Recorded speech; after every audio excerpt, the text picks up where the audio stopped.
Uh, Welcome to the day one of SQL with USP. So నువ్వు data analyst కావాలనుకుంటున్నావు మామ. అయితే మొదట మనం నేర్చుకోవాల్సింది పైథాన్ కాదు, ఎస్క్యూఎల్ అని నేర్చుకోవాలి. ఎస్క్యూఎల్ అంటే ఏం లేదు మామ, దీని ఫుల్ ఫామ్ వచ్చి స్ట్రక్చర్డ్ క్వెరీ లాంగ్వేజ్. ఇది డేటాబేస్లతో మాట్లాడడానికి యూజ్ చేసే ఒక భాష మామ. మన తెలుగు హిందీ ఎలా అయితే ఉంటుందో మనుషులతో మాట్లాడడానికి, సేమ్ అదే విధంగా డేటాబేస్లతో మాట్లాడడం గురించి అని యూజ్ చేసే జస్ట్ ఒక చిన్న లాంగ్వేజ్ మామ.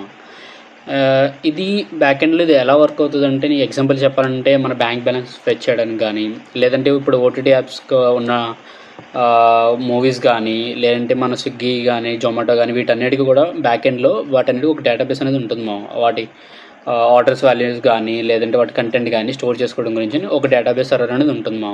సో ఆ డేటాబేస్ సర్వర్తో మాట్లాడడానికి గురించి దాంట్లోంచి మనం డేటా బయటికి తీసుకోవడం కానీ, డేటా ఇన్పుట్ చేయడం కానీ, ఎడిట్ చేయడం కానీ వాడే లాంగ్వేజ్ ఎస్క్యూఎల్ మామ. జస్ట్ వెరీ సింపుల్ మామ. సో ఎస్క్యూఎల్ అంటే క్లియర్ అయిందమ్మా. ఇలాంటి డైలీ ఎస్క్యూఎల్ బైట్స్ కోసం ఫాలో చేయము, అలాగే నీ ఫ్రెండ్స్ అందరికీ కూడా షేర్ చేయమాము, అలాగే లైక్ కూడా చేయమాము.